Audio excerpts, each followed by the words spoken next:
Hello दोस्तों, focus exam में आपका स्वागत है। आज मैं आपको ज्योमेट्री की इस क्वेश्चन सीरीज में सर्किल से रिलेटेड क्वेश्चन कराने वाला हूं। इस लेसन में हम सर्किल से रिलेटेड ये डिफरेंट टाइप के क्वेश्चंस सॉल्व करेंगे और जो भी मेथड यूज करेंगे वो one of the shortest method होंगे और ऐसी ट्रिक्स होंगी जिनमें आपका कम से कम टाइम लगेगा और बहुत ही इजीएस्ट तरीके से इन क्वेश्चंस को सॉल्व कर पाएंगे। इस लेसन के बाद इस तरह के क्वेश्चन आपको कभी भी डिफिकल्ट नहीं लगेंगे और आप अगर इन मेथड्स को फॉलो करते हैं तो फिर इस तरह के कोई भी क्वेश्चन आप आसानी से सॉल्व कर पाएंगे।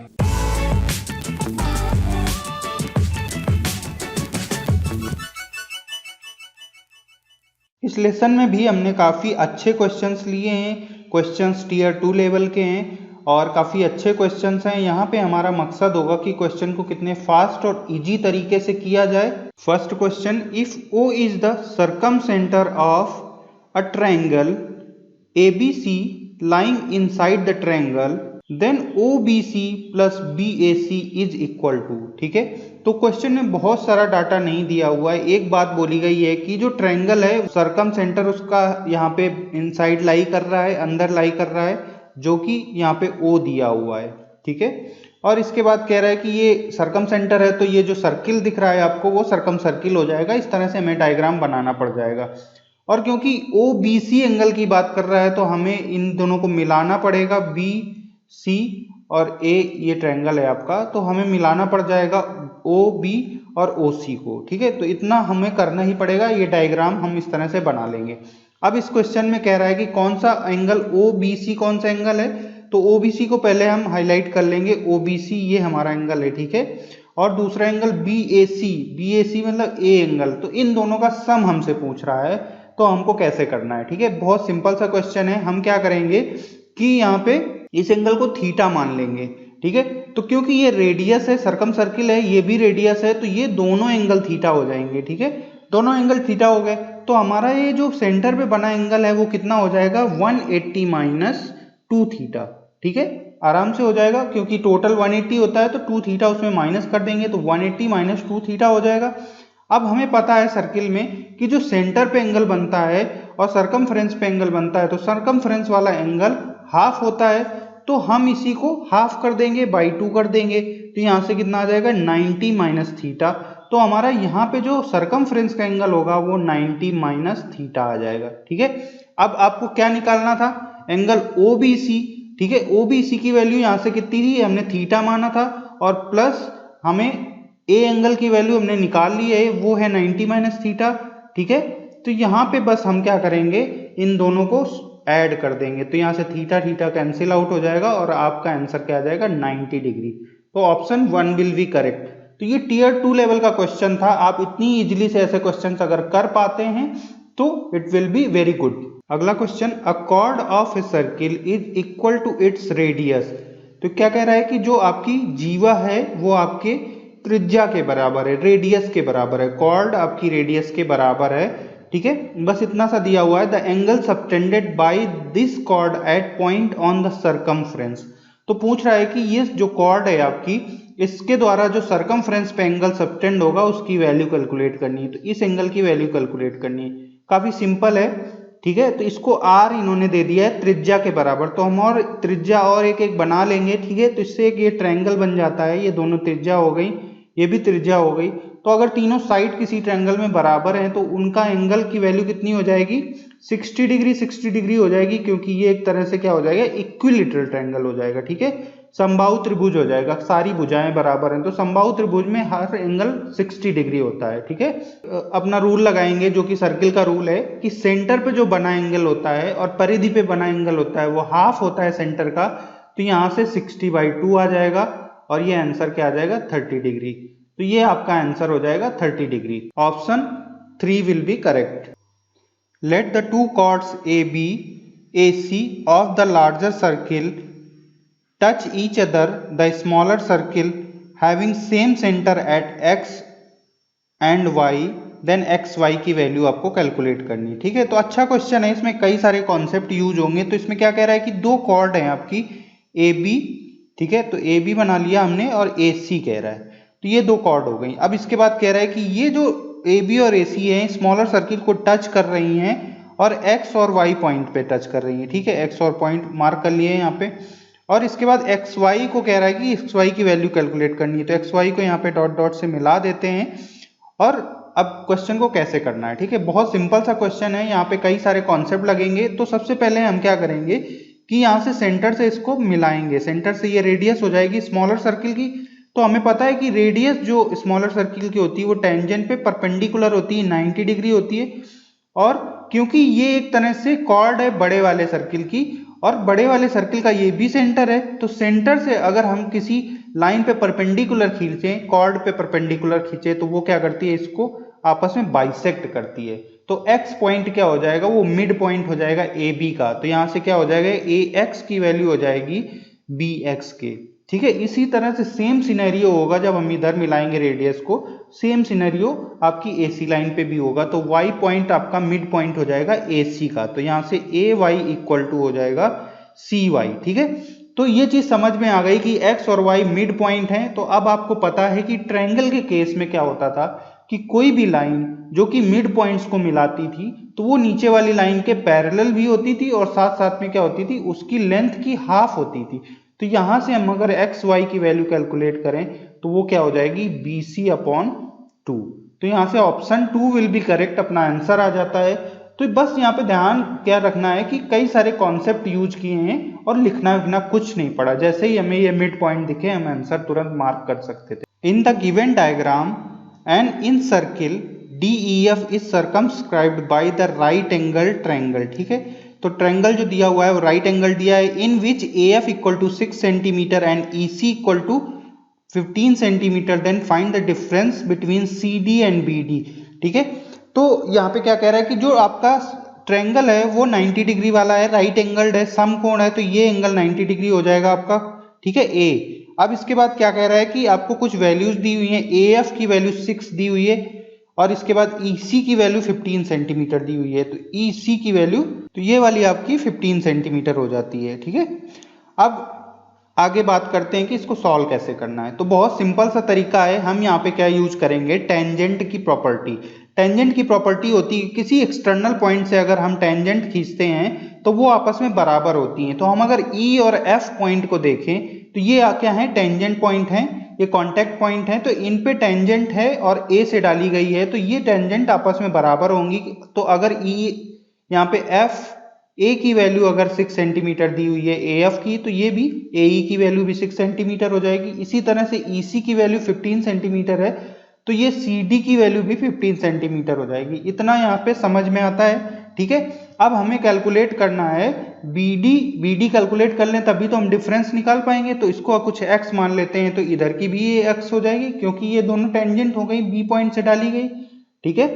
तो बस अब इसके बाद हमें क्या करना है, पाइथागोरस थ्योरम यूज करना है, क्योंकि ये एक राइट एंगल ट्रायंगल है।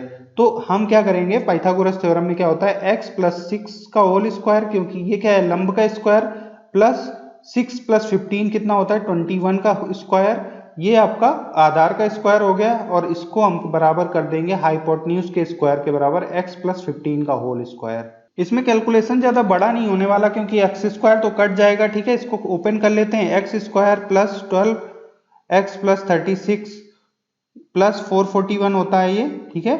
और इसके बाद इसको x स्क्वायर प्लस 30x और प्लस 225, ठीक है। तो ये आपका ओपन हो जाएगा, x स्क्वायर आपका कैंसिल आउट हो जाएगा, और अगर x को देखें तो ये 30 हो जाएगा, तो यहाँ से 18x बचेगा, ठीक है। 12x उधर ले जाएंगे तो 18x बचेगा, इक्वल टू यहाँ पे 441 प्लस 36 माइनस 225 आ जाएगा, और जो कि यहाँ पे कैलकुलेट होके आता है 252, ठीक है। 18x की वैल्यू 252 आती है, x की वैल्यू यहाँ से कैलकुलेट करेंगे 252 डिवाइडेड बाई 18, तो ये कट के आपका 14 आ जाता है, ठीक है। तो यहाँ से आपकी ये BD की वैल्यू 14 आ गई। अब आपको डिफरेंस ही पूछा गया है, तो 15 माइनस 14 कर लेंगे तो हमारा आंसर आ जाएगा 1 सेंटीमीटर। तो यही हमारा आंसर हो जाएगा, option 1 will be correct. PR is a tangent to a circle with centre O, radius 4 centimetre at point Q। POR की वैल्यू आपको 90 डिग्री दी हुई है, OR की 5 सेंटीमीटर एंड OP की वैल्यू 20/3 सेंटीमीटर दिया हुआ है। आपको PR की लेंथ कैलकुलेट करनी है, ठीक है। तो PR रेडियस आपकी टेंजेंट है तो हमने पी आर इसको मार्क कर दिया, और कह रहा है कि ओ सेंटर है और ये क्यू पॉइंट पे आप पे टेंजेंट है। ठीक है, तो बस इतनी सी बात है, आपके पास इतना सा पता है। यहाँ पे क्या वैल्यूज पता है, ओपी की वैल्यू ये 20/3 दी हुई है, ओ आर की वैल्यू यहाँ से क्या दी हुई है 5 सेंटीमीटर दी हुई है, और रेडियस आपको 4 सेंटीमीटर दी हुई है। तो रेडियस की हमको लग रहा है जरूरत ही नहीं है यहाँ पे, क्योंकि ये कह रहा है कि ये जो एंगल है ये 90 डिग्री आपको दिया हुआ है, एंगल पी ओ आर की वैल्यू 90 डिग्री दिया हुआ है। तो हमारे पास ये एक ट्रायंगल होगा जिसमें हमें दो साइड्स पता है। ठीक है, और ये 90 डिग्री है, दो साइड, एक 20/3 है और दूसरी 5 है, ये दो साइड पता है और 90 डिग्री हाइपोटेन्यूज की वैल्यू कैलकुलेट करनी है। यहाँ पे hypotenuse P R equal to क्या हो जाएगा, पी आर इक्वल टू हो जाएगा √20/3 का होल स्क्वायर प्लस 5 का स्क्वायर। ठीक है, तो इसको सॉल्व करने को थोड़ा सा सिंप्लीफाई कर लेते हैं। तो इसमें 5 स्क्वायर कॉमन आ जाएगा, तो बाहर 5 आ जाएगा, अंडर रूट अंदर बचेगा, और ये 5 को 20 होता है, तो इससे 4/3 का स्क्वायर तो 16/9 आ जाएगा और प्लस 1 आ जाएगा।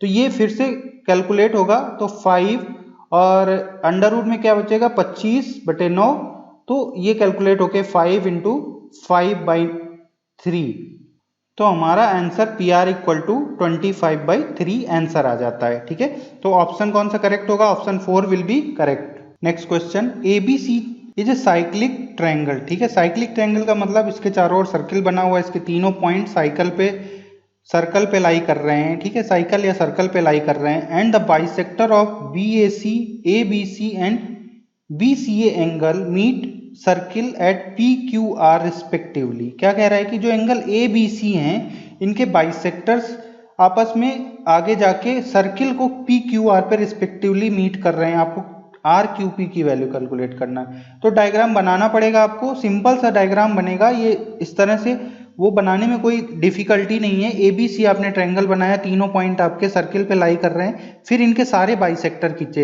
यहाँ से A का बाइसेक्टर AP खींच दिया जो कि आगे आके यहाँ पे मिल रहा है, इसी तरह से यहाँ पे B का बाइसेक्टर BQ खींच दिया जो आगे आके सर्किल पे Q पे मिल रहा है, C का बाइसेक्टर हमने आगे खींच दिया तो जो R पे मिल रहा है। ठीक है, अब ये बाइसेक्टर हैं तो ये जो एंगल A/2 हो जाएंगे, ये B/2 और C/2 हो जाएंगे। ठीक है, ये चीज समझ आती है। अब हमें कौन से एंगल कैलकुलेट करने हैं तो ये चीज हम देख लेते हैं। तो हमें कैलकुलेट करना है RQP मतलब Q एंगल कैलकुलेट करना है पूरा। तो इसमें दो एंगल हैं, एक ये वाला ऊपर का और एक दूसरा इसका ये हाफ दूसरा। अब इसमें ये नहीं कह सकते कि ये हाफ है ये क्या है, बस ये दो एंगल से बन के हमारा टोटल एंगल RQP बनेगा। ठीक है, तो इन दो एंगल को हम अगर ऑब्जर्व करें तो यहाँ से हमें पता चलता है कि ये जो RB आर्क है, ठीक है, ये वाला आर्क है, RB आर्क में ये एंगल बन रहा है ऊपर वाला, और साथ में RB आर्क पे एक और एंगल बन रहा है जो कि क्या है C/2 है। तो यहाँ से ये C/2 है तो ये इसके बराबर हो जाएगा, तो इसकी वैल्यू भी C/2 आ जाएगी। इसी तरह से दूसरा वाला एंगल देखें तो ये BP आर्क पे बन रहा है और BP आर्क पे एक और एंगल बन रहा है, वो क्या है, ये A/2। ठीक है, तो ये A/2 बन रहा है और यहाँ पे ये A/2 के बराबर हो जाएगा तो ये भी A/2 हो जाएगा। तो टोटल एंगल जो हमसे पूछा गया है, एंगल RQP आपसे पूछा गया है, इसकी वैल्यू क्या आ जाएगी C/2 प्लस A/2। ठीक है, तो यहाँ से हमें पता है नॉर्मली ट्रायंगल में कि A plus B plus C की वैल्यू 180 डिग्री होती है। तो यहाँ से आप क्या निकालना है, A/2 निकालना है प्लस B/2 निकालना है। तो हमने बाई 2 सारा का कर दिया, तो यहाँ से 180/2 90 हो जाता है और यहाँ पे B/2 इधर आ जाएगा, तो यहाँ से इसकी वैल्यू आ जाती है। ठीक है, ये C है यहाँ पे, तो A/2 प्लस C/2 की वैल्यू 90 माइनस B/2 आ जाती है और यही हमें निकालना है। तो हमारा आंसर क्या हो जाता है 90 माइनस B/2, तो ऑप्शन 1 विल बी करेक्ट। तो क्वेश्चन में बहुत टफ नहीं था, बस एक ऑब्जर्वेशन करना था कि सेम चाप पे सेम आर्क पे बने एंगल आपस में बराबर होते हैं। Next question, AC is diameter, AC को डायमीटर बोल रहा है, व्यास बोल रहा है। Circum circle of ABC, circum circle मतलब कि एक वृत्त है जिसके अंदर ये ट्रायंगल बना हुआ है, वो उसका सर्कम सर्किल है, कॉर्ड ED, GYED। ठीक है, पैरेलल टू डायमीटर, तो AC बना लेते हैं, ये AC डायमीटर हो गया, इसमें आपका ये सेंटर होगा जिसको यहाँ पे बोला है कि ये D है। ठीक है, और ये B पॉइंट हो गया, B को क्या कह रहा है कि ये तीनों पॉइंट आपके सर्किल पे लाई करते हैं। तो एक तरह से ये जो एंगल होगा वो 90 डिग्री हो जाएगा, इतना समझ में हमको आ जाता है। और ये ED आपकी पैरेलल बोला है, वो AC के पैरेलल है। ठीक है, तो ये अगर दो पैरेलल लाइन है तो हम क्या करें कि इसको अगर मिला दें, ठीक है, इसको मिला दें तो हमें एंगल जो पूछा गया है वो कौन सा एंगल पूछा गया है, DEC ये वाला एंगल पूछा गया है। तो इसको कैलकुलेट करना है और दिया क्या हुआ है, हमें एक एंगल भी दिया हुआ है यहाँ पे CBE एंगल की वैल्यू 50 डिग्री दी हुई है। तो CBE, तो हमें BE को मिलाना पड़ेगा यहाँ पे, तब जाके CBE एंगल बनेगा और इसकी वैल्यू अब क्या दी हुई है, 50 डिग्री दी हुई है, ठीक है। तो यहाँ से हमें इस एंगल तक पहुंचना है, तो वो कैसे पहुंचेंगे, अगर हमें ये पता हो ये 50 डिग्री है तो इसका ये वाला एंगल कितना हो जाएगा, 40 हो जाएगा, क्योंकि टोटल 90 डिग्री है, ठीक है। अब हम आर्क देखते हैं, ये AE आर्क देखते हैं, यहाँ पे AE आर्क को देखा जाए, AE आर्क पे ये B एंगल भी बन रहा है जो कि 40 डिग्री है, ये एंगल बन रहा है, और साथ ही इसी आर्क पे ये C एंगल भी बन रहा है, तो इसकी वैल्यू भी 40 डिग्री हो जाएगी, क्योंकि ये दो लाइन पैरेलल हैं। AC डायमीटर हमारा और ED जो चाप है, जीवा है, ये पैरेलल हैं और इनको ये EC लाइन कट कर रही है, ठीक है, ये EC लाइन कट कर रही है ऐसे करके, तो ये एकांतर कोण भी आपस में बराबर होंगे। तो हम यहाँ तक पहुंच गए, इसकी वैल्यू भी 40 डिग्री हो जाएगी क्योंकि एकांतर कोण आपस में बराबर होते हैं। तो हमारा आंसर क्या हो जाएगा यहाँ पे, option 4 will be correct. Triangle PQR circumscribe a circle, ठीक है, सर्कमस्क्राइब सर्किल का मतलब होता है कि वो सर्किल ट्रायंगल के अंदर है, सेंटर O, उसका सेंटर आपको O दिया हुआ है तो सेंटर बना लेते हैं, and radius R centimetre, such that PQR equal to 90 degree. तो Q एंगल की वैल्यू 90 डिग्री दी हुई है, P यहाँ पे हो जाएगा और R यहाँ पे हो जाएगा, ठीक है। PQ इक्वल टू 3 सेंटीमीटर, ये टोटल 3 सेंटीमीटर दी हुई है, QR की वैल्यू 4 सेंटीमीटर दी हुई है। The value of R radius की वैल्यू आपको कैलकुलेट करनी है। बहुत सिंपल सा क्वेश्चन है। सबसे पहले ये क्या है, राइट एंगल ट्रायंगल है, तो ये 3 और 4 है, तो ये इधर की 5 हो जाएगी, ये हमें समझ में आ जाता है, क्योंकि ये यहाँ पे हम पाइथागोरस थ्योरम यूज कर सकते हैं या ट्रिपलेट देख लेंगे, ठीक है। तो 5 हो जाएगी। अब R हमारी कहाँ से, ये R हो जाएगी रेडियस, ठीक है, क्यों, क्योंकि अगर हम ये कॉन्टैक्ट पॉइंट को मिलाएं, ये एक तरह से टच कर रहा है तो कॉन्टैक्ट पॉइंट को मिलाएं तो ये रेडियस हो जाती है, और रेडियस क्या होती है, हमेशा परपेंडिकुलर होती है, 90 डिग्री हो जाएगी। तो इससे हम कह सकते हैं कि ये भी ऐसी इसी तरह से रेडियस हो जाएगी, तो ये एक स्क्वायर बन जाएगा, सारे 90 डिग्री एंगल होंगे, और ये R, ये भी R, तो ये सामने वाली भी R हो जाएगी और ये इधर सामने वाली भी R हो जाएगी। अगर इनको हम कॉन्टैक्ट पॉइंट को X मान लें और इधर Y मान लें और इसको Z मान लें, ठीक है, तो अब हम यहाँ पे देखेंगे कि जो यहाँ पे PX है, PX की वैल्यू 3 - R हम ले लेंगे, और इधर हम 4 - R इसको ले लेंगे, क्योंकि YR की वैल्यू टोटल 4 दी हुई है, तो YR की वैल्यू 4 - R हो जाएगी। अब हम एक चीज यहाँ पे कॉन्सेप्ट और यूज करेंगे, एक्सटर्नल पॉइंट से अगर इस दो कॉन्टैक्ट पॉइंट पे टेंजेंट खींची जाती है तो वो आपस में बराबर होती है, तो इधर भी 3 - R हो जाएगी और ये वाली 4 - R हो जाएगी, ठीक है। तो बस अब दोनों पता चल गई, हमें टोटल पता है 5 है, तो 3 - R प्लस 4 - R की वैल्यू कितनी दी हुई है, 5 आपको पता है, तो यहाँ से क्या करेंगे, 7 - 5 इक्वल टू 2R आ जाएगा, तो R की वैल्यू यहाँ से 2/2 1 सेंटीमीटर आ जाएगी। यही हमें क्वेश्चन में पूछा गया है, option 4 will be correct. The radius of 2 concentric circles are 17 centimetre and 10 centimetre. ये दो सर्किल हैं जिनकी रेडियस आपको 17, बड़े वाले की 17 दी हुई है और छोटे वाले की 10 दी हुई है, ठीक है। ये चीज समझ लेते हैं। ABCD intersect larger circle eight point A and D intersect the smaller circle eight point B and C। तो लार्जर सर्किल को A और D पे कर रही है और इसको B और C पे कर रही है। हमको डायग्राम इस तरह से बनाना पड़ेगा। कोसेंट्रिक है इसलिए इनके दोनों के सेंटर सेम जगह पे होंगे। BC equal to 12 centimetre, total 12 centimetre दी हुई है, ठीक है। Then the point length of AD, आपको टोटल AD की लेंथ पता करनी है, ये टोटल AD की लेंथ पता करनी है। क्वेश्चन काफी सिंपल है। यहाँ पे हम क्या करेंगे, यहाँ से एक परपेंडिकुलर लाइन खींच देंगे, परपेंडिकुलर लाइन खींचेंगे, ये O पॉइंट है, हम इसको कुछ मान लेते हैं E पॉइंट, ठीक है। तो E पॉइंट पे परपेंडिकुलर खींच दी तो ये मिड पॉइंट को जाएगी, क्योंकि जो कॉर्ड होती है अगर हम सेंटर से परपेंडिकुलर खींचते हैं तो वो मिड पॉइंट पे जाती है, तो ये मिड पॉइंट हो जाएगा E हमारा। AD का भी मिड पॉइंट हो जाएगा क्योंकि वो AD की कॉर्ड है और बड़े वाले सर्किल का भी सेंटर है, ठीक है, तो इसलिए ये मिड पॉइंट हो जाएगा। अब मिड पॉइंट हो गया तो हमें कुछ वैल्यूज पता है, यहाँ पे टोटल 12 है तो ये 6 हो जाएगी इधर की, ठीक है। और ये हमें रेडियस पता है, छोटी वाली रेडियस 10 सेंटीमीटर है, तो यहाँ से एक परपेंडिकुलर ट्रायंगल बन रहा है और उसमें हम क्या कर सकते हैं, हमें क्या क्या चीजें, 6 पता है यहाँ पे और ये 10 पता है हाइपोटेन्यूज, तो हम इसकी वैल्यू कैलकुलेट कर सकते हैं। वो क्या आ जाएगी 8 सेंटीमीटर, 10 का स्क्वायर माइनस 6 का स्क्वायर, ठीक है, 10 का स्क्वायर माइनस 6 का स्क्वायर अंडर रूट ले लेंगे तो ये हमारी OE की वैल्यू आ जाएगी, ठीक है। तो ये 100 माइनस 36 अंडर रूट कर लेंगे तो 64 आता है, 64 का अंडर रूट 8 आ जाता है। तो यहाँ से 8 आ गई हमारी OE की वैल्यू। अब हम बड़े वाले ट्रायंगल में देख लेंगे, ठीक है, बड़े वाले ट्रायंगल में देख लेंगे। बड़े में 17 हमें पता है ये रेडियस, और यहाँ पे 8 ये पता है, तो फिर से यही चीज यूज करेंगे यहाँ पे, ठीक है। हमारे पास एक ट्रायंगल है जिसमें कि आपको ये हाइपोटेन्यूज 17 पता है, 17 पता है, और यहाँ पे 8 पता है। फिर से हमें यही करना पड़ेगा, 17 का स्क्वायर माइनस 8 का स्क्वायर, अंडर रूट ले लेंगे तो इससे क्या आ जाएगी, AE की वैल्यू आ जाएगी, ठीक है, AE की वैल्यू। तो AE की वैल्यू आ जाएगी, तो यहाँ से क्या आ जाएगा 289 माइनस 64, तो इसकी वैल्यू अंडर रूट 225, जो कि क्या आएगी 15 सेंटीमीटर। तो ये AE की वैल्यू आ गई। अब हमें पता है E जो पॉइंट है वो मिड पॉइंट था, तो AD अगर कैलकुलेट करना पड़े तो वो क्या आएगा 2 टाइम्स AE आ जाएगा, जो कि क्या आ जाएगा 2 इंटू 15 15 30 सेंटीमीटर। तो ये हमारा आंसर हो जाएगा 30 सेंटीमीटर। तो कुछ नहीं, हमने सर्किल के ही कॉन्सेप्ट यहाँ पे यूज किया और काफी आसानी से इस क्वेश्चन के आंसर को कैलकुलेट कर लिया। PQ are the centres of two circle with radii 9 centimetre and 2 centimetre respectively, where PQ equal to 17 centimeter, R is the center of another circle of radius x centimeter which touches each of the above two circles externally, ठीक है। PRQ की value 90 degree दी हुई है, then the value of x। क्या कह रहा है, 3 सर्किल के बारे में बात कर रहा है। 2 सर्किल जो आपस में टच नहीं कर रहे, उनके सेंटर्स P और Q है यहाँ पे, ठीक है, और दूसरा जो तीसरा सर्किल है वो इन दोनों को टच कर रहा है, कह रहा है, और जो कि जिसका सेंटर R है। और एक बात बोल रहा है कि ये जो PRQ एंगल है वो 90 डिग्री है, इतना आपको दिया हुआ है। इनकी रेडियसेस के बारे में बताया गया है कि पहले वाले की रेडियस 2 सेंटीमीटर है, यहाँ पे हमने 2 सेंटीमीटर ले लिया, दूसरे की 9 सेंटीमीटर है, और जो अननोन है उसकी x सेंटीमीटर है रेडियस। तो ये सारी वैल्यूज हमने ले ली।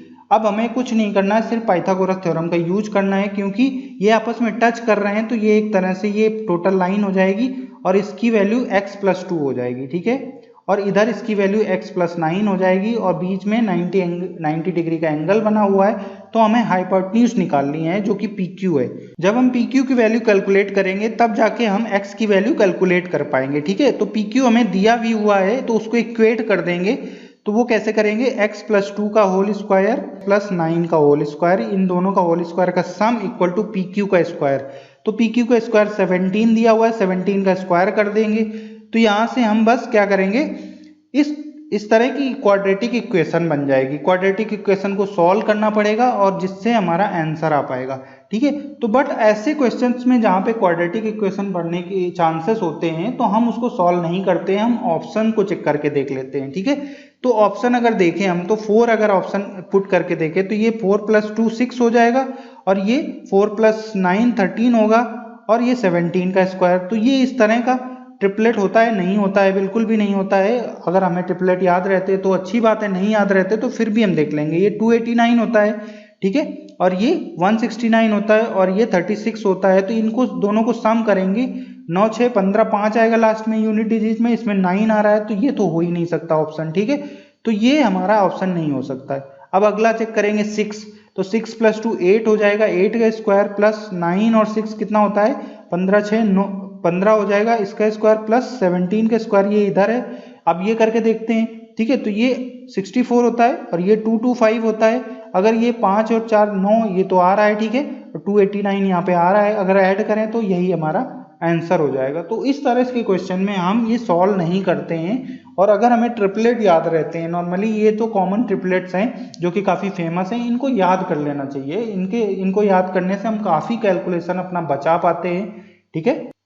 Next question, O is the circum centre of ABC, ठीक है। ये जो O है आपका सर्कम सेंटर है, ABC ट्रायंगल है जिसका ये सर्कम सर्किल है, ठीक है, सर्किल बना हुआ है। BAC की वैल्यू दी हुई है आपको 85 डिग्री, तो A एंगल की वैल्यू आपको 85 डिग्री पता है। BCA, ठीक है, आपको C एंगल की वैल्यू भी 55 डिग्री पता है, ठीक है। ये 2 चीजें आपको पता है, तो आपको क्या निकालना, OAC, ठीक है, OAC इस छोटे वाले एंगल की वैल्यू आपको कैलकुलेट करनी है।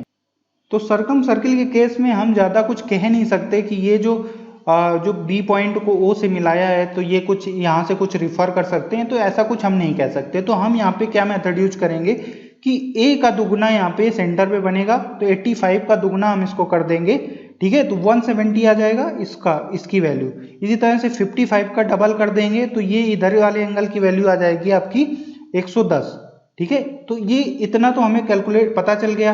अब हम क्या करेंगे, ये जो बचा हुआ एंगल है इसकी वैल्यू कैलकुलेट करेंगे।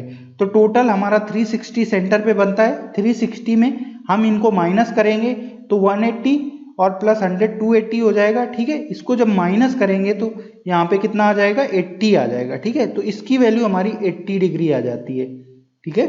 इतना समझ में आता है। अब क्योंकि हमें ये छोटा एंगल पता करना है, ये जो छोटा एंगल है इसको पता करना है, तो हम यहाँ पे देख रहे हैं कि ये एक सरकम रेडियस है, तो दोनों रेडियस आपस में बराबर होंगी, तो ये जो दोनों एंगल होंगे वो भी आपस में बराबर होंगे, ठीक है। छोटे वाले एंगल आपस में बराबर होंगे, तो इन दोनों का अगर हम x x कंसीडर कर लें तो टोटल 2x प्लस 80 की वैल्यू कितनी आ जाएगी, 180 डिग्री हो जाएगी, क्योंकि ये ट्रायंगल फॉर्म कर रहा है। तो यहाँ से 2x की वैल्यू आपकी आ जाएगी 100, x की वैल्यू यहाँ से 50 डिग्री आ जाएगी। तो हमारा आंसर कौन सा हो जाएगा, ऑप्शन 2 विल बी करेक्ट। तो हमने देखा कि अभी जितने भी क्वेश्चन किए हम लोगों ने इस लेसन पे, हम लोग ज़्यादातर क्वेश्चन को उस डायग्राम में ही सॉल्व कर लेते हैं, ठीक है। तो इसी तरह के एटीट्यूड चाहिए ज्योमेट्री के क्वेश्चंस में कि हम डायग्राम बनाने में थोड़ा सा टाइम लगाते हैं, बट फिर हमें कुछ लिखना नहीं पड़ता और उस डायग्राम में ही हम पूरे क्वेश्चन को सॉल्व कर देते हैं, ठीक है। यहाँ पे मैं कुछ थोड़ी चीज़ें लिख देता हूँ क्योंकि आपको उसको समझाना है, बट ये सारी चीजें आपको लिखने की यहाँ पे जरूरत नहीं है। आप सीधे यहाँ पे देखते हो और उसको 50-50 लिख देते हैं, क्योंकि टोटल यहाँ पे अगर हम 50 लिख दें, यहाँ पे 50 लिख दें, तो टोटल 50-50 और 80-180 हो जाता है, दिखता है आपको। तो आंसर हम ऑप्शन भी हम देखते रहते हैं साथ में, तो ऑप्शन में जैसे 40 लिखा हुआ है, 60 लिखा हुआ है, 80 लिखा हुआ है, 50 लिखा हुआ है, तो यहाँ पे हम देखेंगे कौन सा वाला हम रख दें 50-50, और यहाँ पे 80 है तो 180 हो जाएगा, तो 50 हमारा ऑप्शन हो जाएगा। तो साथ साथ में कैलकुलेशन के साथ साथ में आपको ऑप्शन भी देखते रहना है। अगर आधा कैलकुलेशन किया और वहां से ऑप्शन से देख के हम आंसर मार्क कर सकते हैं, तो हमें पूरा कैलकुलेशन करने की जरूरत ही नहीं है। इस तरह से ही क्वेश्चन को करने की आदत डालें। आप डिफरेंट प्लेसेस से ज्योमेट्री के क्वेश्चन और भी क्वेश्चन कलेक्ट करके उनको सॉल्व करें, क्योंकि ज्योमेट्री क्वेश्चन में आप जितना भी सॉल्व करेंगे, जितने भी क्वेश्चन अटेम्प्ट करेंगे, आप उतने ही फास्ट होते जाएंगे, आपकी एक्यूरेसी उतनी ही अच्छी बनती जाएगी, आपको और ऑब्जर्वेशन भी उतना ही ज़्यादा सॉलिड होता जाएगा। अगर ये क्वेश्चन आपको हेल्प कर रहे हैं तो आप इनसे सीखते रहिए और दूसरों के साथ भी शेयर करिए। इस चैनल को सब्सक्राइब करें। Thank you.